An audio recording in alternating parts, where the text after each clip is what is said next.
What is going on, Peep Squad? My name is Luke, and this video is going to be a little bit different. So for those of you who don't know, which is probably most of you, I've published a couple of books, and the first one is this one. It's a collection of short stories called Forbidden Tales, and the second one is called The End. It is a full-length novel, almost for a little less than 400 pages. It'll be coming out in October. But for this video, I didn't really want to talk about that. I'll talk about those a little bit at the end. But what I wanted to talk about is I wanted to kind of tell you and anyone who's wanting to watch how I publish these stories and how I publish these books, and to help other aspiring authors who are wanting to publish their books that they've written already or whatever. And because I know that this was what really helped me when I was publishing this information, and do it as well. And I just want to say up front, this is not necessarily the only way to do it. It's not necessarily the right way to do it. It's not necessarily the best way to do it. It's just the way that I did it, and it worked really well for me. I published the books, and they exist. So in that sense, it did well for me. I haven't sold very many copies, so financially, no, it didn't do very well. But it did well in the sense that it was easy, relatively speaking, and it worked. So yeah. First off, you need to write a book in order to publish a book. And I'm not really going to spend a whole lot of time on this because my writing process is rather sporadic, and it would honestly probably be less helpful for some of you. I didn't really plot anything. I didn't really think of anything beforehand. I just had my initial idea. I just kind of went with it. And sometimes I ended up with a short story. Sometimes I ended up with a 400-page book. So it all depends. But it works well for me, not really plotting, just kind of going for it. Some people like the plot, some people don't. There's famous authors who do either way. There's not a right way to write a story as long as you get the story out on paper. Whatever works. When it comes to this, I just suggest that you find what I call your groove. And so, for me, when I was writing The End, I wake up really early, crank out about 1,000 words at the beginning of the day, all before noon, and that worked out really well for me. I was able to finish the whole book in about 4 months. I'd say I did it pretty consistently. I petered off a little bit towards the end, but early on I was able to get a lot out really quickly, which I haven't been able to really do since then. So it seems like a lot, and it is, because even for me, I haven't yet been able to get to that 1,000 words consistently every day. So yeah, it's not, it might not even be necessarily 1,000 words. If you don't do 500 a day, that's fine. If you can do 2,000 or 3,000 a day, that's good too. You just got to find what works for you, and you just got to make a habit out of it, so that you are writing something every day, so that ultimately you do end up with a completed manuscript. Okay, so you finished your story. It's all on paper. Whether you plotted or you didn't, it's all there. And so now what you want to do, you want to go over it again, because one big rule, I wouldn't have been able to finish anything if I didn't keep this rule, is when you're writing your first draft, do not go back and reread anything. You only get stuck in that circle, just continually tweaking and never actually finishing anything. So in your first draft, just write everything, get it all on paper, and it's like you're writing, it's that's not good, I know that's bad, but I'll have to fix it later. Or even I don't really like the way this sentence is worded, I'm just going to save it for the editor and let them deal with it. But yeah, for the first draft, I call it the skeleton draft. Just get it all out on paper, get the the bare bones of it, and you can really beef it up later on, just as long as you get that core story out. And a lot of authors say that oh, this first draft, it's gonna suck, you're gonna hate it. Not necessarily. For The End, I really liked my first draft. I was really happy with it. So it really depends. There's not necessarily if you don't hate it, something's wrong. It depends. It's different for everybody. But the point is that your first draft is not complete. So at that point, you're going to go do a second draft. You're going to read through everything, and now you're going to make little changes as you go through. And this could be adding additional scenes for context, or rewording some things, or maybe there was some continuity errors or something, because you didn't, at this point, this is your first time actually reading it, and so you're just gonna be fixing things like that you've noticed. Okay, so you finish your second draft. Now you're gonna go to some beta readers, and that's a really complicated term. It's a complicated term, and people get really intimidated when they hear that. But really, all this is you're just giving it to some friends or family members to look over. It's all that really means. And these are people who like books, and they're really interested in the genre that you're writing. People who are not going to be super critical, but they're going to be honest. They're not yes men, and they're not like hecklers either. You got to find someone who's going to be honest, but they're not super mean either. So, and they're going to read it. And this is probably the slowest part, at least in my experience. It took a couple months for the beta readers to read it, because obviously they're doing it for free and they're doing it on their own time. So you got to give them plenty of time. And in this time, you could be writing something else, or you don't really want to be tweaking it as they're reading it, because then there's like multiple versions and that could be confusing. But in this time, you're probably going to be writing something else. So after the beta readers are finished, your third draft. After the beta readers are finished, that's going to be your third draft. And so for the end, I actually did 4 drafts. I reread it again. But for Forbidden Tales, after the third draft with the beta readers, I turned it over to a professional editor. And this is going to be important. This is required. If you cannot afford an editor, don't publish your book. And I'm not saying don't write. You can write. That's fine. You can give it around. You could give it to your friends and family members, but don't professionally publish a book if you cannot get it professionally edited. I like to think of it as like, let's say you grow like cows or pigs or whatever, and make the food out of it, make your bacon out of your pigs, or have milk from your cow or whatever, and that's fine. But you're not going to go to Meyer's a Michigan thing. You're not going to go to Walmart and be like, and just sell it, expect people to buy your homemade pork that has not been inspected or cured or anything like that, because if people are only going to buy it if it's USDA approved. You know what I mean? And so that's kind of the way I see books. People will go, oh, I self-edited this book. It's cool. No, don't self-edit your books. Get it professionally edited. That's going to put you a step above everyone else in the self-published industry, because a lot of self-published people do not edit their books. And it's really easy to not to self-edit, because it's a lot cheaper. And people will say, oh, I published this book and I didn't spend any money on it. Well, then why should I spend money on it as a consumer if you weren't willing to spend any money on it as the author? So that's kind of my rant on editing. So it's really easy to find an editor. I went on to Reedsy, but there's different websites, and you just you send a message out to a bunch of different editors. And with a little sample, they'll edit the sample, and you'll see like, oh, this editor works well with my style, or I don't really like this editor, and stuff like that. There are different kinds of editors. Depending on how much money you have, I would recommend a line editor and or a proofreader. Some people will do both, although it's recommended that you hire 2 separate people, one for each job.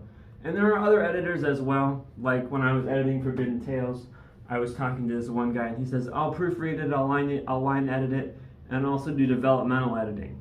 And what that means is they will go in, and developmental editing means like they'll like change your story or characters. Line editing is just grammar and punctuation and spelling and getting rid of unnecessary words, and proofreading is much of the same thing, but on like a bigger scale. Line editing is more like in the nitty-gritty, like really getting into it, really getting into the details, but proofreading is more just like big stuff. But yeah, so developmental editing is where they actually get in and they like really like look at your story and make changes, which is fine. Some people want that. But in the case of this one, I was, for example, in one of the stories, there is a basketball counselor who's a really old woman, but she is very good at basketball. And so this guy was like, this was the guy who's offering developmental editing. He says, Well, you don't really explain why she's good at basketball, and I think it would be better for the reader if you went into more detail. And it's like, I don't even know why she's good at basketball. That's not the point. So it's like, it would just waste my time and the reader's time to just go into detail, and it would really ruin the story, because I like to think my writing is very, very weird, and it adds, to the layers of it, and that's just my style, and it would really dampen my style for this to try to slow down and explain everything. So yeah, I didn't go with that guy, but I did find an editor that I really liked. And for Forbidden Tales, she was the proofreader on that one. But then I went back to her again for the end, and I was like, hey, you want to edit this again? She's like, I would love to, but I got family stuff. So, but yeah, every time I have a book ready from the future, I'll go to her first, because I think we work well together. But anyway, there are different, even within like proofreading and line editing, there are different ways people will do it. Like, for example, some people will just edit it all in one stint and then give it to you. And what that looks like is, if you've ever worked on a Google document, it just comes up as suggest edit. So they're not going through and they're not like changing it. Like, they don't have permission to do that. They'll just like be like, maybe do this instead. They'll leave little comments. And so ultimately you have complete control over your story. You're just seeing their changes, which, if they're an editor, Stephen King says, to write is human, but to edit is divine. So, even though you have ultimate say over their suggestions, I recommend you go through with most of them, especially if it's just a proofreader or a copy editor, because this is their job to pick up stuff like that, and I think that it's best to just err on the side of the editor. Yeah, so some editors, they'll do it in one stint. Some editors will go through and they'll send it to you with some notes. And then you read over it, you make their changes, you put some notes, and they'll go back and forth and back and forth. That's what I like, but not everybody does that, and that's fine. All right, so you've written your book, you've edited your book, now you're going to move on to the publishing. And there's a lot of different places you can go for self-publishing. When it comes to self-publishing, you want to stick with the big ones, because there's a lot of scams out there.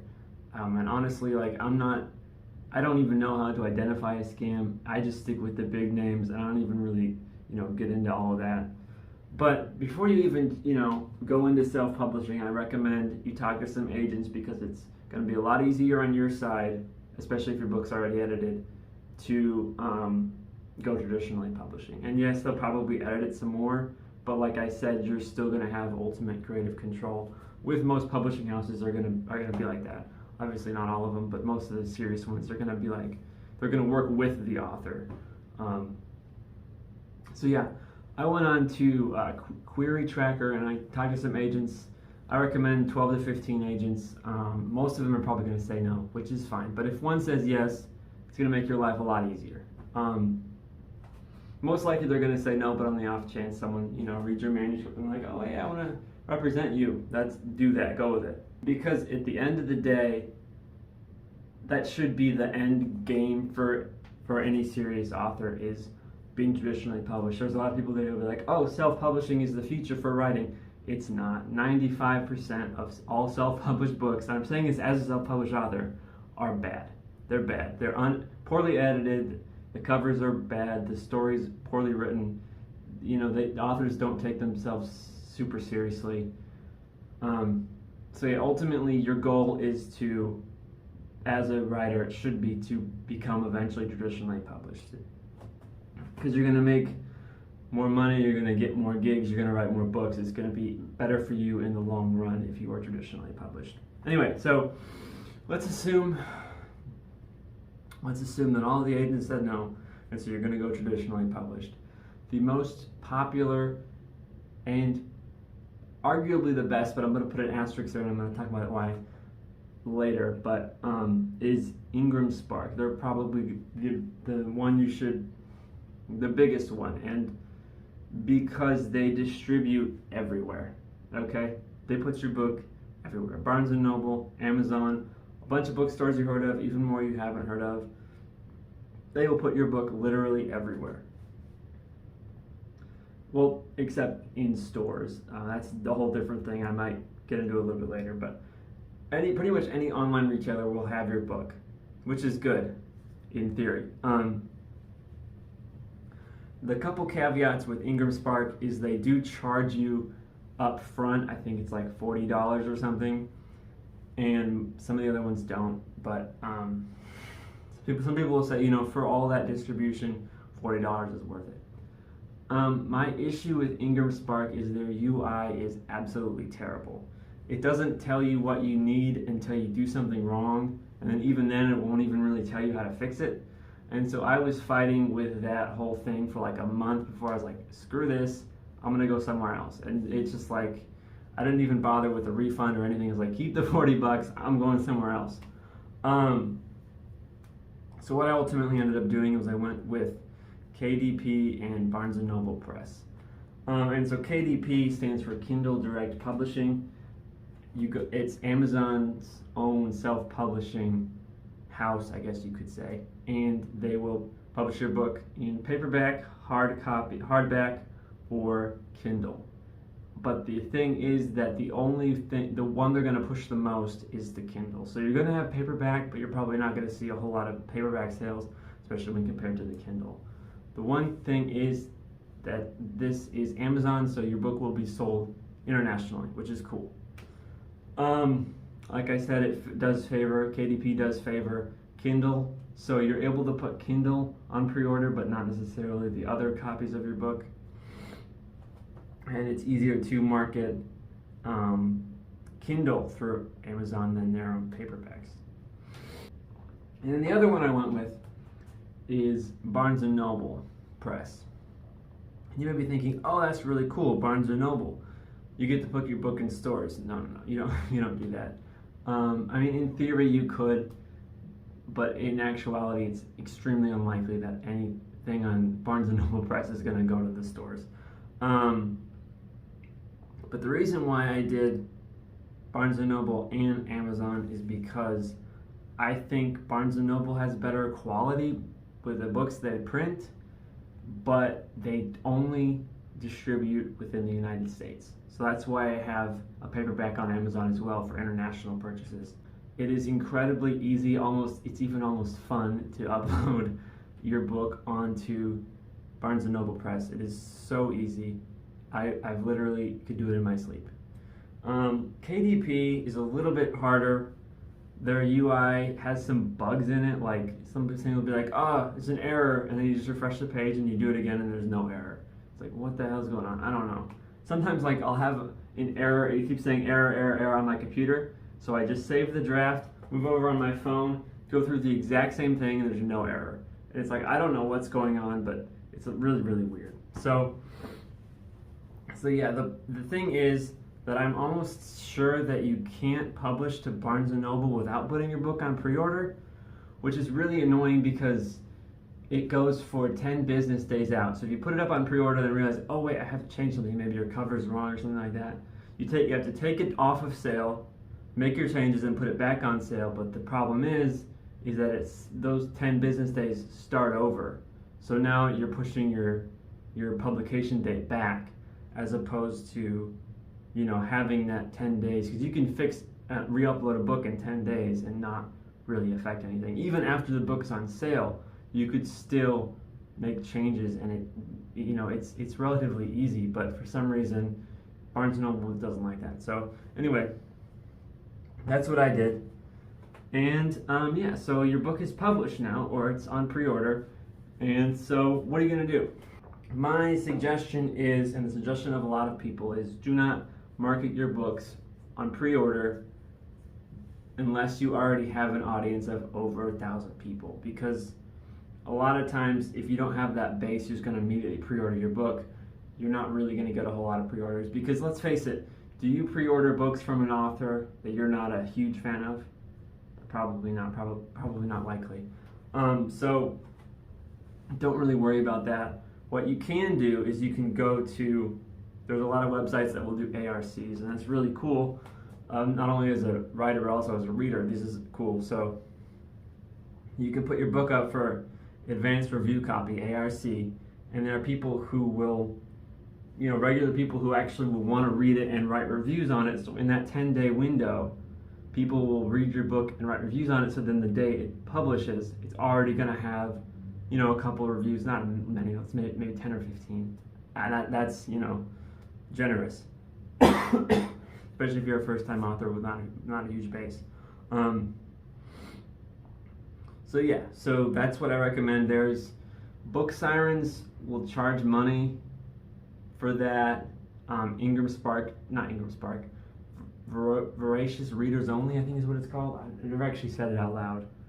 I think it's like Voracious Readers Only or something like that. They charge money as well, but as a reader, you can sign up for both these things for free, and you can get free books, which is really cool.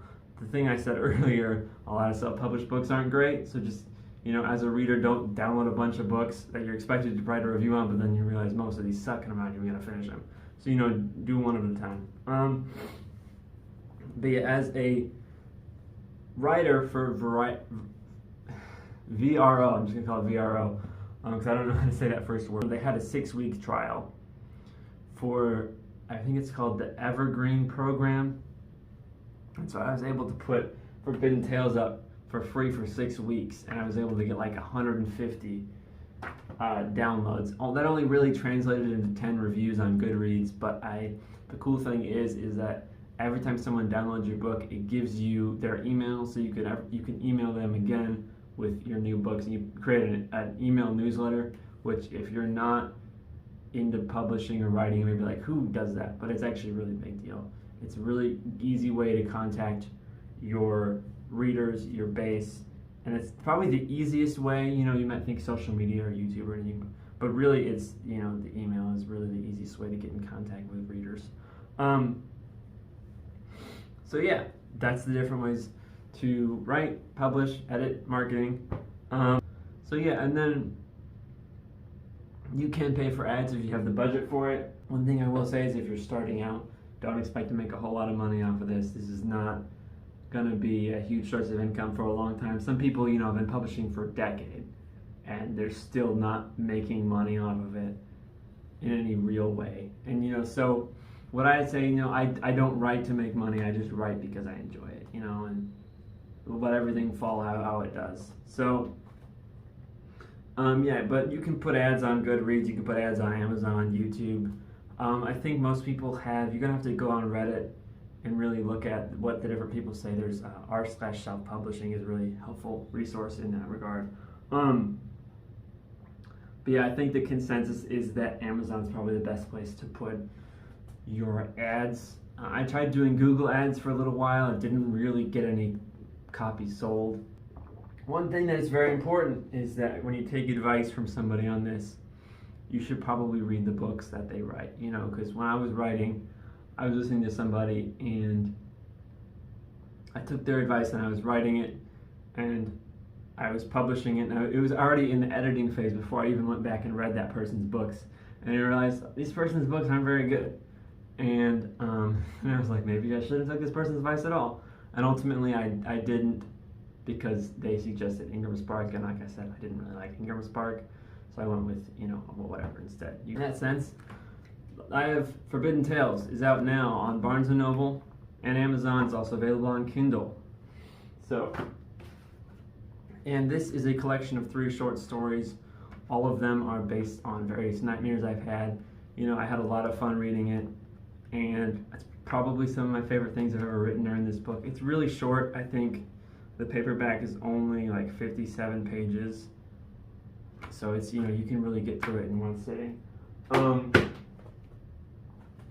And The End is a full-length novel.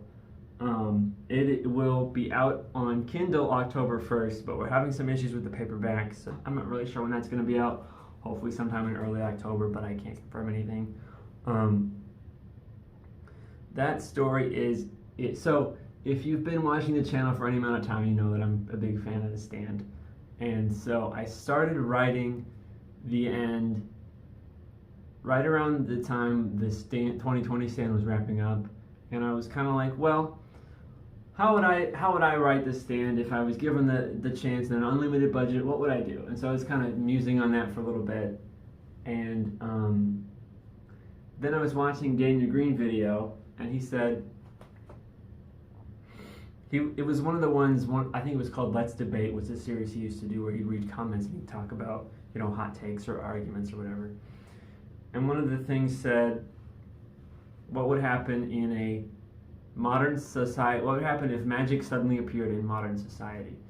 And so I kind of took, like my ideas about what I would do with the stand and that question, and I kind of made this new, like, post-apocalyptic end times story about magic suddenly shows up in society and everything is like destroyed, and like there's like new powers rising, and I had a lot of fun with it. It's a long book, 400 pages doesn't seem really long, but when you got to pay over $1,000 to get it edited, and it's it takes a long time to do drafts and beta readers and all that. It's long. So yeah, it's really good. It's part of a planned trilogy. So hopefully we'll be able to get back on that soon. But like I said, Kindle pre-orders are open now, available October 1st. Paperbacks I'm not really sure on. Hopefully we'll fix those errors and get that pre-order up soon, because that 10-day window just keeps pushing back. So hopefully, yeah, we'll be able to get that done. I'll have the links to Voracious Readers Only, Book Sirens, KDP, Barnes & Noble Press, and of course my books in the comments down below, as long as social media, Facebook, YouTube, Instagram. Oh, this is already YouTube. Facebook, Instagram. I think Mike has a TikTok now. Patreon, all that stuff's going to be down there. Podcast as well. So if you're interested in any of that, go click away. One thing I will say is, if you are a published author and you have a book, send me a pitch on Instagram at the LKX. I'm not going to guarantee that I'll download it or even read it, but like you can send me a brief synopsis of your book, and I'll be like, hey, I'll go ahead and email it to me, or no, I'm not really interested. My rule with ARCs is that it's got to be less than 200 pages, because I'm not going to commit to like a 1,000-page book that I might not like, but I can probably sit through 200 pages that are not, that's not a huge commitment. So yeah, if you have an ARC less than 200 pages, that's probably about 50,000 words, I'd say. Yeah, send me a little brief synopsis on Instagram, and I'll, see if I'm into it. But yeah, that's it. And you can follow me on Goodreads if you want. Review a bunch of books you probably never heard of, and some you might have. I have a lot of fun over there. Some people don't like Goodreads. I think it's cool. That's just me. But yeah, comment down below whatever you want to comment. I don't care. And I'll see you next time. Peace out.